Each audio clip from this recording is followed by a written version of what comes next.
যে আমাকে এখানে টর্চার করবে, অথবা একটা ব্যাকআপ নিয়ে যেতে হবে যে টিচাররা আপনাকে টর্চার করবে, আপনাকে সেটা মানিয়ে পড়াশোনা করতে হবে, দ্যাটস দ্য থিং। এবং বেশি টাকা নিয়ে যেতে হবে।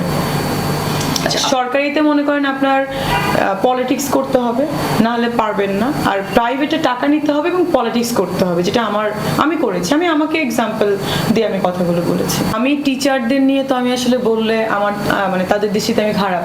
অলরেডি অনেক টিচারই বলছে দরকার কিছু এভাবে কথা বলার, কিন্তু তারা কিন্তু ফিল করছে না যে আমি একটা মেয়ে হিসেবে আমাকে এভাবে টর্চার করা হয়েছে থেকে যায়। এখন কিন্তু যুগ অনেক পরিবর্তন হয়েছে, সোশ্যাল মিডিয়া আছে, আমরা দেখেন 1 সেকেন্ডে সমস্ত বিশ্বের খবর পেয়ে যাচ্ছি। ওইটা কিন্তু এখন করতে হবে। আর টিচারদেরকে ডেফিনেটলি অনেক মানে কি বলে প্লয়েড হতে হবে, ভালো বিহেভিয়ার করতে হবে, এবং এই বিহেভিয়ারগুলো থেকে তাদেরকে বের হয়ে আসতে হবে প্রতিটা টিচারকে। সরি টু সে, কিছু যদি কেউ মনে করে আমার কিছুই করার নেই, তো এটাই।